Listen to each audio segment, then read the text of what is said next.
Bonjour à tous, bienvenue à ce webinaire intitulé Initier une démarche de fleurissement participatif. Je suis Laure Fauconnier et je suis accompagnée pour ce webinaire de Marie Rougeot. Nous sommes toutes les deux conseillères en paysage au CAU du Loiret.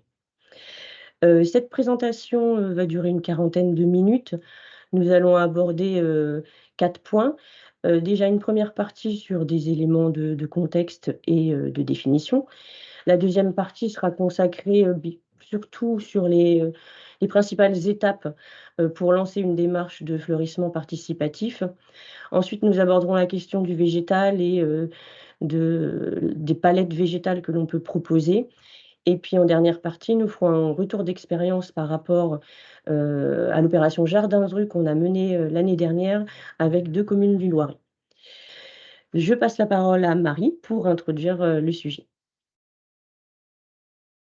Donc voilà, pour commencer, finalement, un peu, un rappel de qu'est-ce que le fleurissement, participatif? Qu'appelle-t-on fleurissement participatif?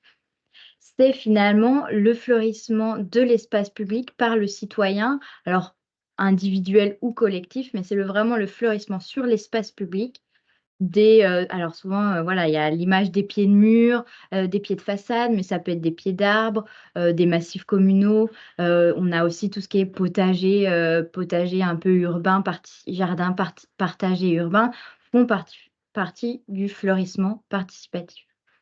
Donc ce qui est important de bien comprendre dans le fleurissement participatif, c'est que c'est sur l'espace public. Le petit, espace de jardin de rue que on appelle comme ça nous au CAUE, finalement, fait partie de la rue et la rue, c'est vraiment un espace de vie locale, un espace, bordé de maisons, c'est à la différence d'une route finalement, et donc c'est un petit jardin qui peut vraiment prendre, plusieurs formes et être, vraiment, à la fois, de plantes grimpantes, de vivaces, de couvre-sol, de plantes, potagères. Finalement, ce petit jardin de rue, comme nous on l'appelle, peut vraiment prendre des formes diverses.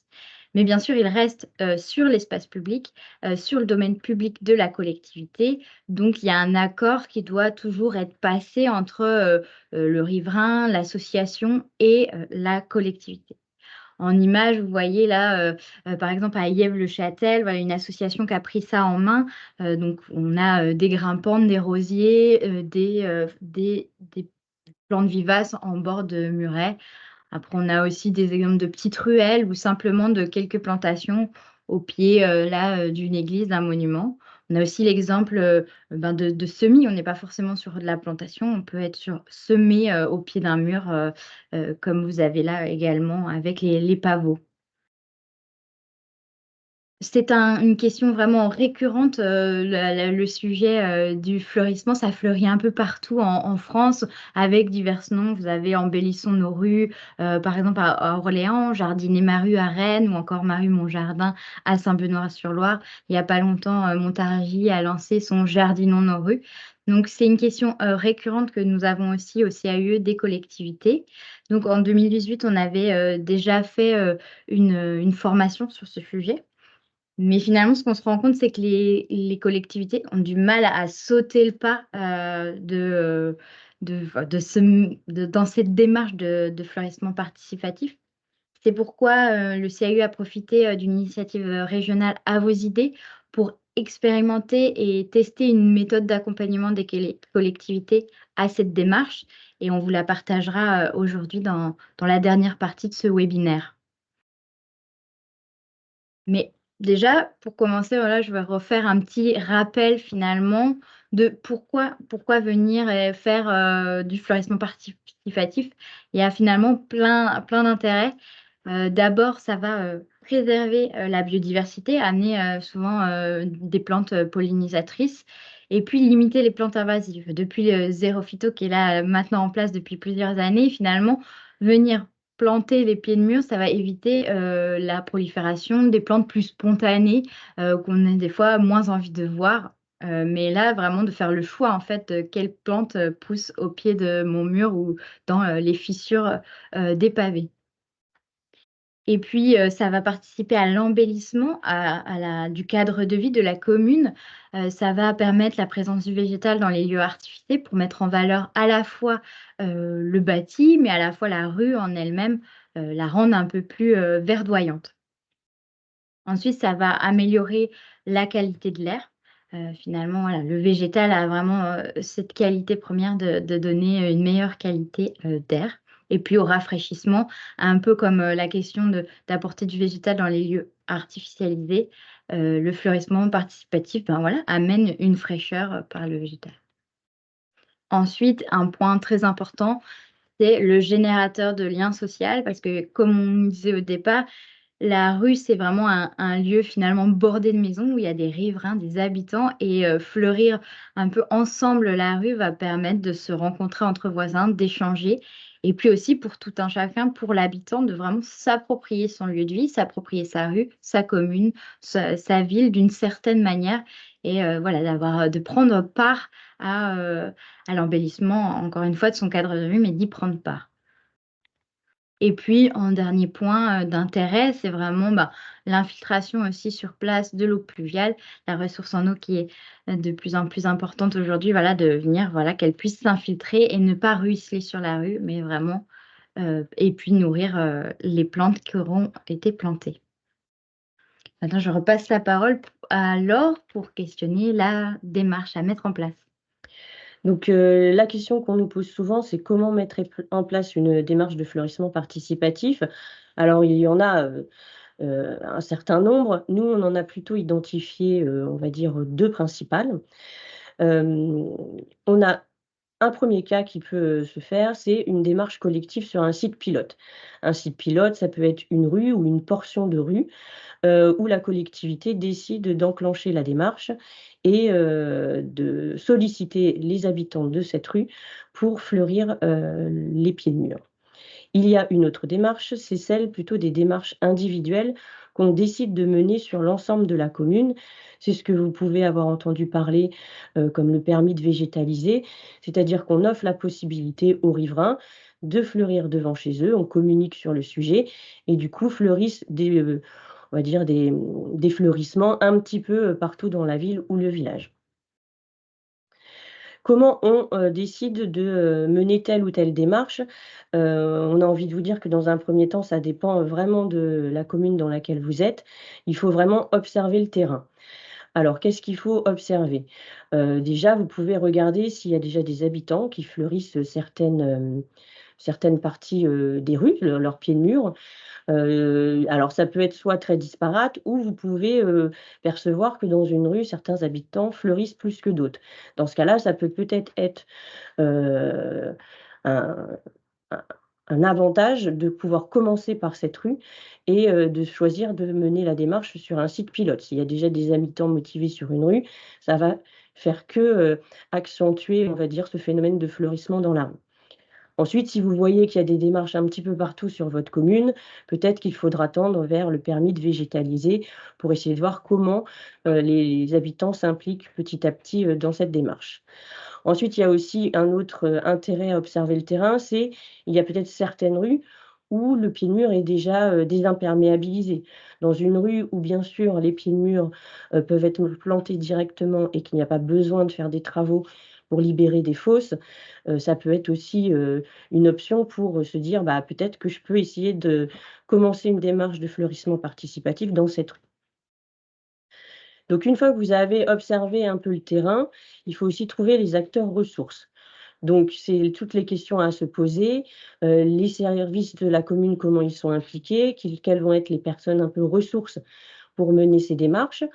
Également les habitants, hein, comme on l'a dit, s'il y a déjà des habitants qui fleurissent, ils peuvent être moteurs dans la vie locale et pour impulser une démarche de fleurissement participatif avec leurs voisins.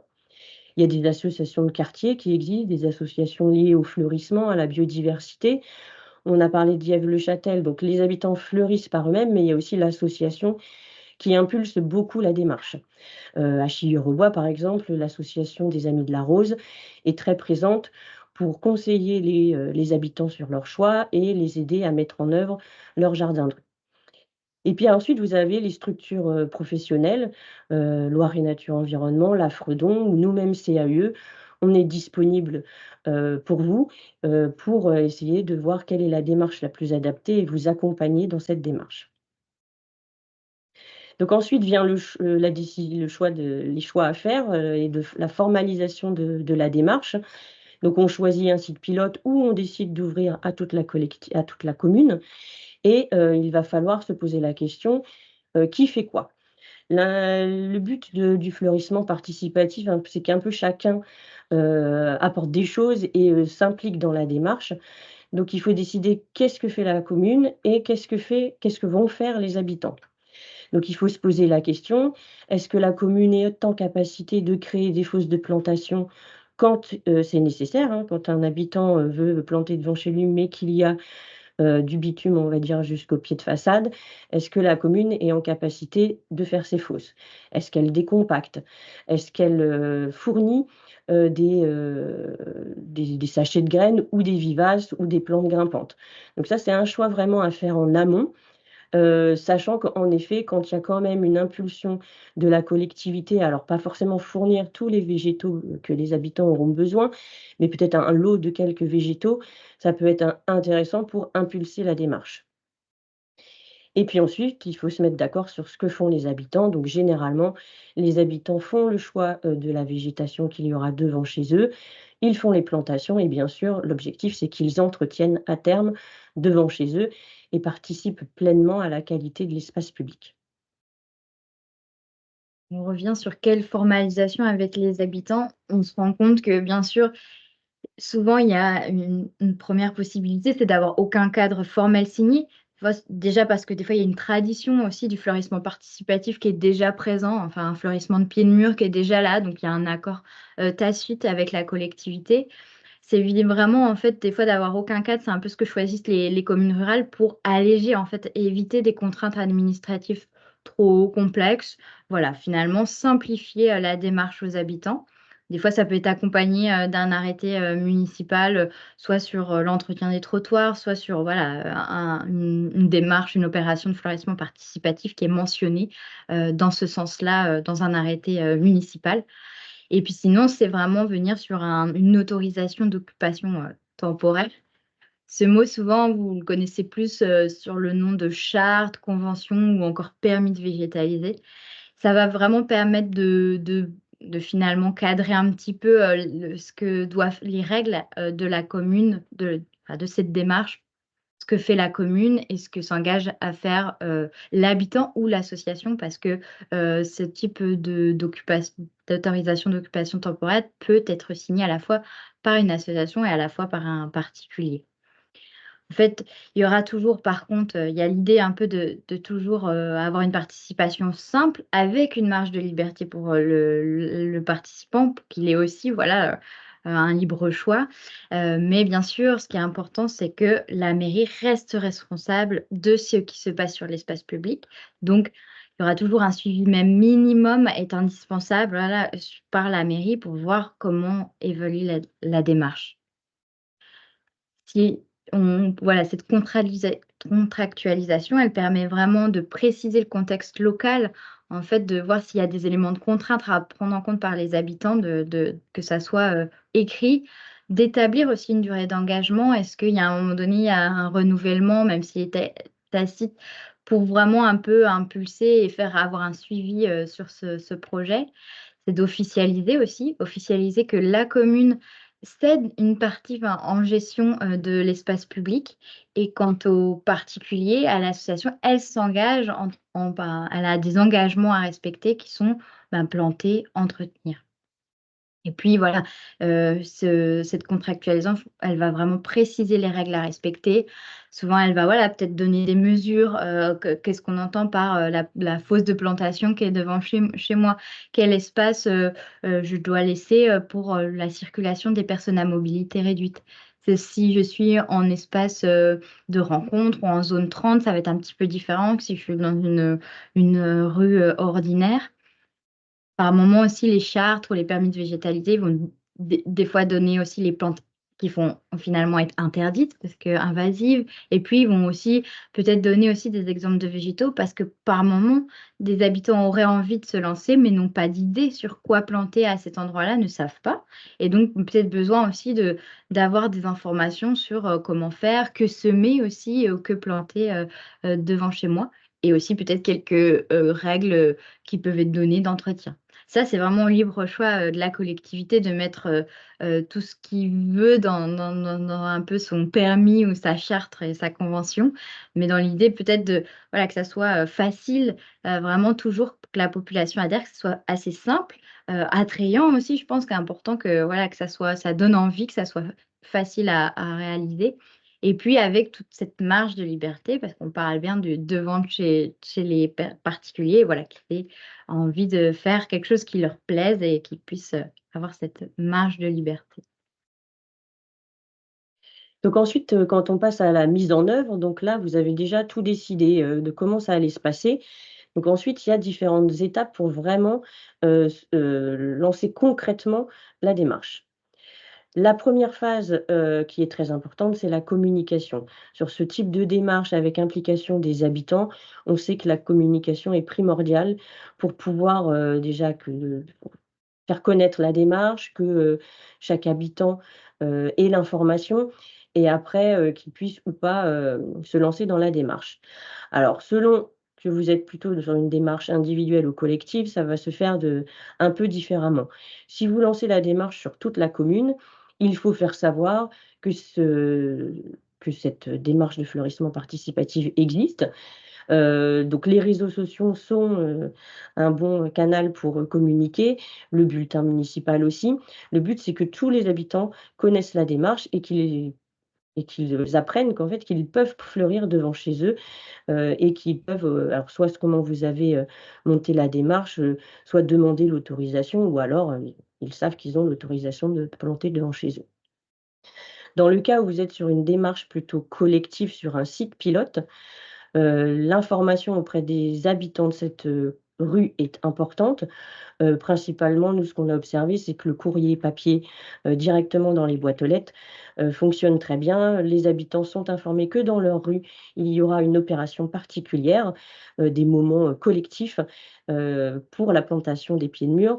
Donc le papier reste toujours, valable et bien sûr, on peut aussi communiquer via, les réseaux sociaux et le bulletin municipal. Ce qui est important aussi, c'est de communiquer pendant toute la durée de l'opération, même pendant, continuer à informer que des opérations de végétalisation vont avoir lieu pour que toute la population soit informée. Dans le cadre d'une démarche, collective sur un site pilote, alors là, on vous détaille un petit peu les étapes clés qui, pour nous, sont très importantes, et dont Marie va revenir à la fin, quand elle vous expliquera, le suivi de 2 collectivités que nous avons fait l'année dernière.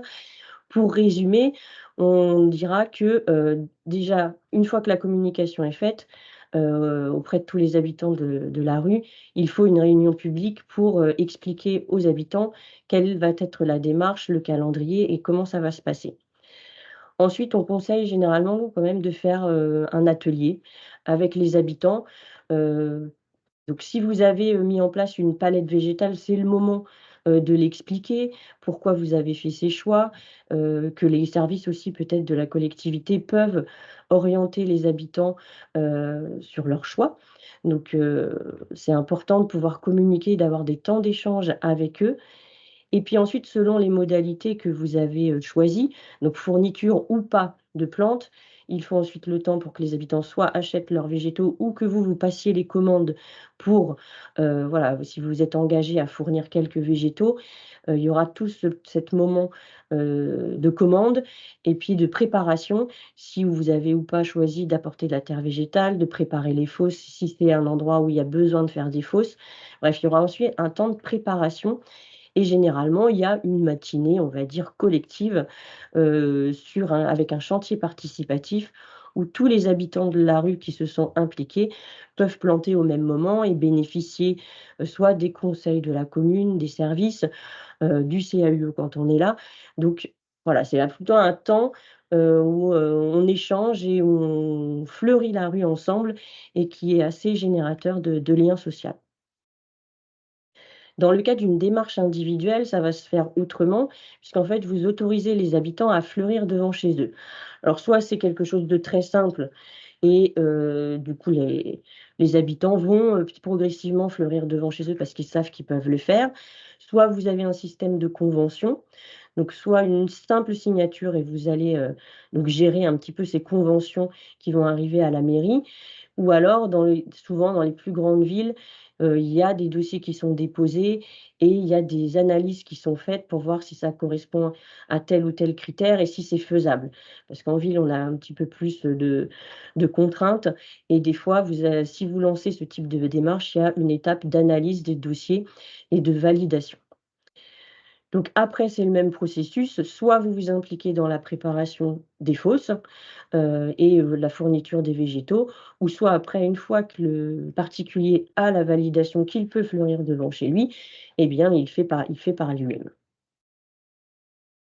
Donc ce genre d'opération, on les voit beaucoup dans les plus grosses villes telles que Montargis ou Orléans, avec l'opération Embellissons nos rues.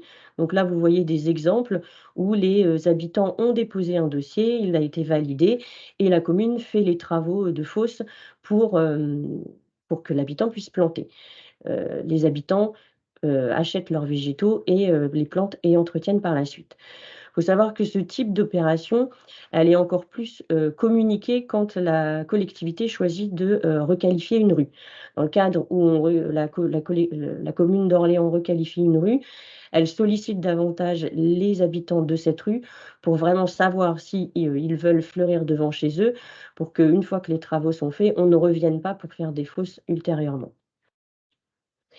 Et puis, vous pouvez avoir, vous aussi, dans vos collectivités, un jour, la volonté de requalifier une rue, une traversée, une rue. Et c'est là le moment de se poser aussi la question: «Est-ce que j'implique les habitants dès le début de la requalification?» Et je leur propose d'avoir une fosse devant chez eux pour qu'ils puissent fleurir et participer à la qualité de l'espace public. Donc ça, c'est des choses qu'on rencontre régulièrement et on alerte aussi les élus et les agents sur l'implication ou pas des habitants et l'intérêt que peut avoir le fleurissement participatif quand on requalifie la totalité d'une rue. Dernier point, sur, la mise en place finalement, après la mise en œuvre, on a ce qu'on appelle l'animation pour pérenniser la démarche. En fait, il va être important de créer et entretenir un dynamisme et de pouvoir être en mesure de répondre aux questions et être attentif aux éventuels, problèmes des particuliers, des associations, vraiment les accompagner après, dans la démarche. Et puis, dans toujours la continuité de sensibiliser toujours les services espaces verts, les services techniques pour continuer justement cet accompagnement auprès des habitants aussi du point de vue technique et puis aussi de voilà, vérifier l'entretien, avoir un suivi, essayer de ne pas faucher les endroits qui sont utilisés pour le fleurissement participatif. En tout cas, que les services soient attentifs à ce qui se passe dans cette démarche. Et puis, il y a vraiment sensibiliser le public après les premières plantations. Je pense que valoriser ce qui s'est passé, que ce soit par le bulletin municipal ou d'autres, médias, mais de vraiment, parler de cette démarche, la concrétiser. Des fois pour qu'elle si c'est un permis de végétaliser, bah, pour forcément, qu'il y ait plus de participants ou sinon poursuivre la démarche l'année d'après sur un autre lieu, clé.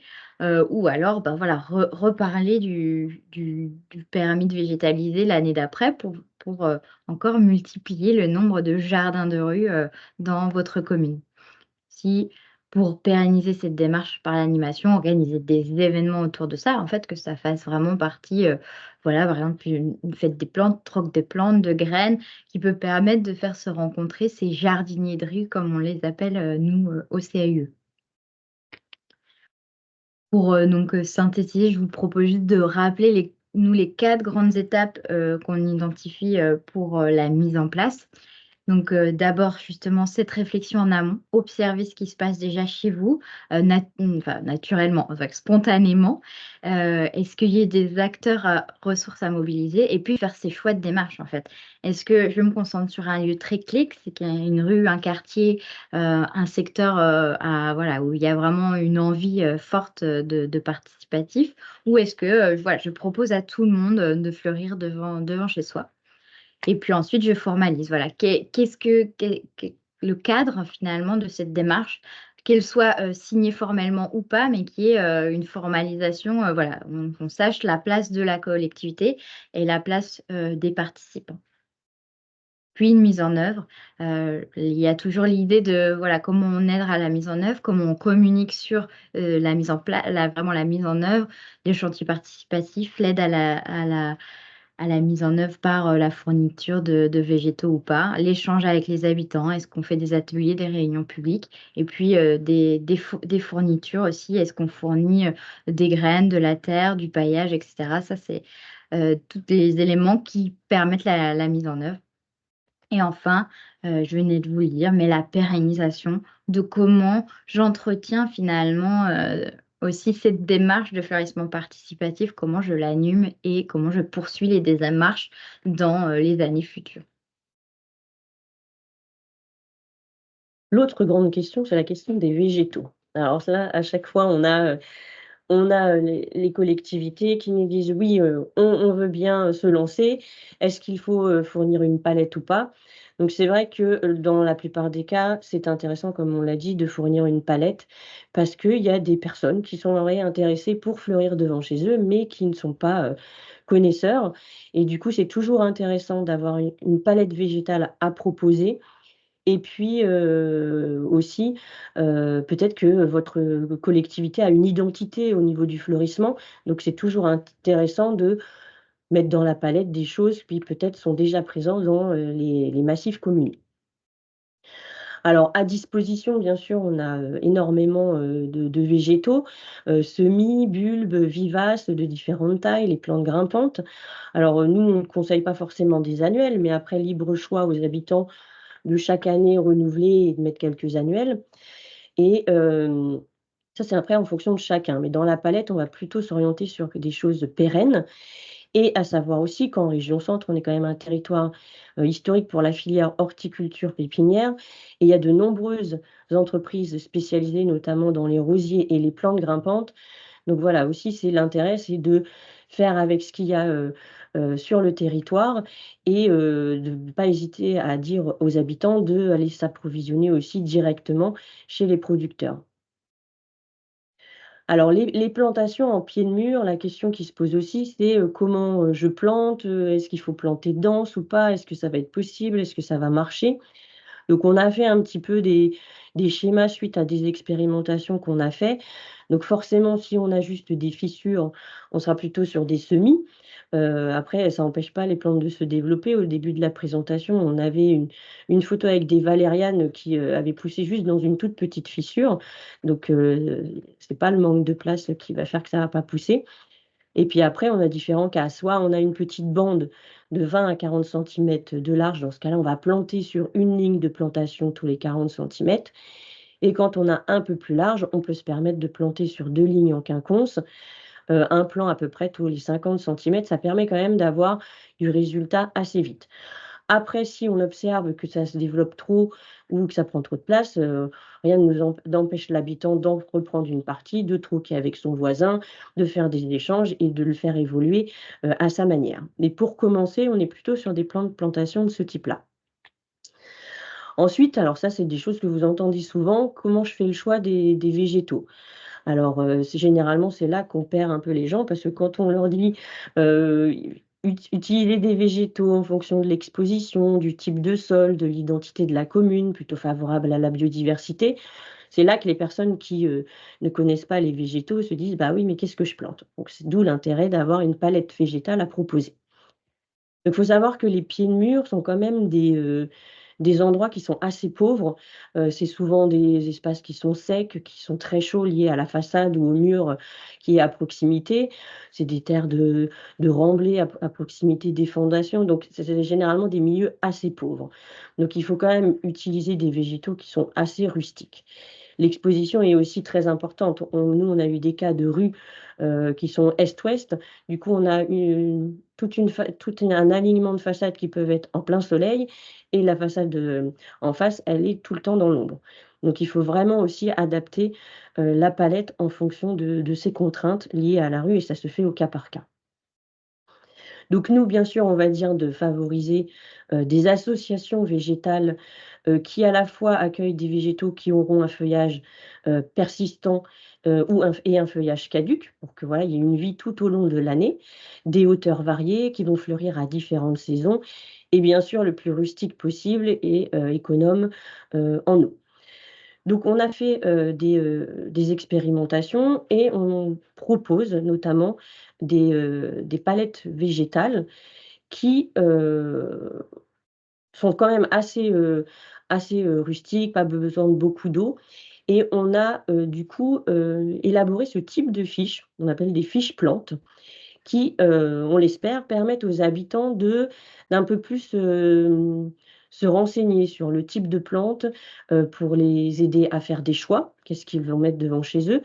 Donc vous voyez, ce sont des petites fiches, très synthétiques avec une photo qui met, si c'est plutôt, dans un contexte ensoleillé ou ombre, on y a mis les informations qui nous paraissent essentielles, la hauteur, si c'est, caduc ou persistant, si c'est mellifère. Vous voyez, sur la ligne floraison, on a entouré les périodes de floraison, ce qui permet un petit peu aux habitants de se rendre compte qu'est-ce qui fleurit à quelle époque et d'avoir peut-être, en choisissant 5 ou 6, une gamme qui fait qu'il y a un fleurissement, sur une grande partie de l'année. Ce qui nous paraissait aussi intéressant de mettre sur ces fiches plantes, c'est aussi l'entretien ultérieur. Donc essayer de mettre les étapes clés sur ces fiches, sur qu'est-ce qu'il faut faire à quel moment de l'année pour que le jardin de rue puisse vivre et s'épanouir au mieux. Donc là, par exemple, vous avez des fiches plantes pour des conditions, ensoleillées et on a également fait pour des conditions un peu plus à l'ombre ou mi-ombre. Donc on a élaboré toutes ces petites, fiches que l'on a, rassemblées dans une palette végétale qui, je vous présentera à la fin, qui se trouve dans un guide que l'on a édité, très récemment. Donc avant de parler, de ce guide, je relaisse la parole à Marie qui va vous réexpliquer, un petit peu le processus d'accompagnement de 2 collectivités du Loiret, dans le cadre de l'opération, Jardin de rue. Donc, avec l'initiative régionale À vos idées, le CAUE du Loiret a pu porter notamment l'opération Jardin de rue, voilà, qui faisait partie de l'initiative aussi biodiversité, implication citoyenne et aménagement durable du CAUE. Et cela nous a permis d'accompagner 2 communes que sont Saint-Benoît-sur-Loire et Ligny-le-Ribaud. Ces 2 communes, ont toutes les 2 choisi, de faire la démarche sur un site, une rue pilote. On va dire des rues faciles, enfin faciles dans le sens où il y avait très peu pas imperméabilisation à faire. Le sol était déjà presque prêt à planter, bien sûr avec un amendement, mais voilà, il y avait pas de gros travaux, à prévoir et puis il y avait déjà, certaines rues avaient déjà certains habitants, qui menaient, un fleurissement, de leurs pieds de mur déjà en place. Et puis vous voyez sur les photos, il y avait vraiment aussi, l'idée de fournir, la terre, fournir, aussi les végétaux. Les 2 communes ont choisi, les 2 de fournir des plantes, vivaces. Donc je vais revenir, sur la démarche de Saint-Benoît-sur-Loire qui était à peu près la même pour Ligny-le-Ribaud. Mais, d'abord donc en 2022, il y a vraiment avec la collectivité le choix, de cette rue pilote qui était la rue de Verdun, en lien avec, CAUE et élus. Pour ensuite, vraiment aussi avec, la commune définir les différentes étapes de la démarche, à quel moment on implique, les habitants et leur choix aussi, de la collectivité sur ce qu'ils allaient, fournir. Ensuite, il y a eu la constitution de la palette végétale en observant ce qui était sur place, en travaillant avec la commune, les services techniques et la pépinière avec laquelle la collectivité travaille, aussi pour être sûr que finalement ce qui était proposé, ben, c'était disponible proche, ben, dans le territoire, ce qui était important aussi. Et puis ensuite, voilà, on a aussi permis de calculer les surfaces un peu à végétaliser, le nombre de plants potentiels selon, si toute la rue, participait, combien, ça représentait, de linéaires de jardin de rue. Et ensuite, en 2023, il y a eu vraiment d'abord une première de la communication près des riverains, avec ensuite une première réunion d'information, expliquer la démarche, se rendre compte de quels habitants riverains étaient enjoués par cette démarche. Et puis ensuite, un atelier participatif, là en lien avec les fiches plantes qu'a pu mentionner Laure, pour les aider aussi avec un carnet de jardinier de rue, les initier aussi à faire le choix de comment on compose un massif, comment aussi on a un regard sur la floraison, sur l'entretien futur déjà de notre jardin avant même de planter. Bien sûr, la commune a fait la commande de plants, a prévu, voilà, a décompacté certaines zones, et puis ensuite, un chantier participatif le temps d'une matinée qui a eu lieu, avec, les habitants, les services techniques, les élus et le CAUE pour cette opération. Et puis la petite photo que vous voyez en bas, là, comme c'était des plantations en avril, on a déjà eu un premier résultat, qui était en fin d'année, à l'automne. Donc il y a eu déjà, ce jardin de rue a déjà pris place maintenant, et il faut que la commune, voilà, suive comment va évoluer, cette première rue, et voit, comment faire pour la suite. En image pour, Saint-Benoît, ça donne, à peu près ça, voilà, des moments de plantation collective avec une rue banalisée, et puis ces premiers, rendus finalement du jardin de rue, alors un peu différents selon, le riverain. Et puis pour, l'INRIBO, la démarche s'est finie à l'automne 2023, donc nous n'avons pas encore, de photos du résultat à ce printemps, mais voilà, avec, pareil, des plantations, collectives, qui ont eu lieu, et on espère que les premières floraisons ont eu lieu.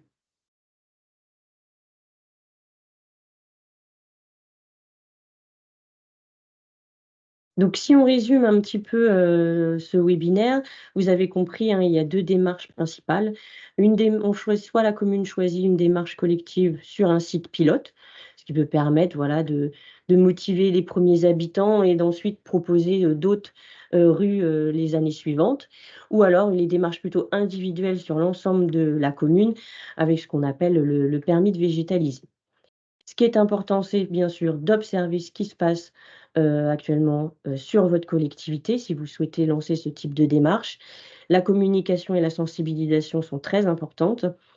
Il ne faut pas hésiter à échanger, entre riverains, élus, le personnel de la collectivité.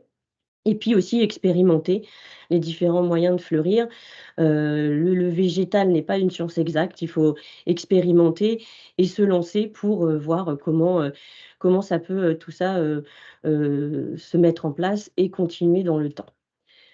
Donc, comme on l'a dit au début, il y aura le replay, de ce webinaire qui sera en ligne sur le site du CAUE, mais finalement toutes les informations qu'on vous a données se trouvent dans ce guide, le guide du fleurissement participatif que nous avons édité en début d'année. Vous y retrouverez toutes les informations, qu'on a citées aujourd'hui. Donc il est accessible directement depuis notre site internet sur la page d'accueil. Vous y avez notamment toute la palette végétale qu'on a pu un peu tester, et valider, qui se trouve dans ce guide. Et puis il existe aussi un site internet qu'on a alimenté pendant plusieurs années, fleurissementparticipatif.fr, où vous avez de nombreuses actions qui sont répertoriées un peu dans toute la France, des webinaires et des ressources qui peuvent aussi vous aider, vous en tant qu'élu ou agent de collectivité territoriale, dans le choix de la démarche qui serait le plus adaptée. On vous remercie de votre présence. Commune. On espère que ça vous aura apporté quelques clés pour vous lancer, pour sauter le pas. Et puis, très bonne journée à vous et puis à bientôt. Bonne journée. Au revoir.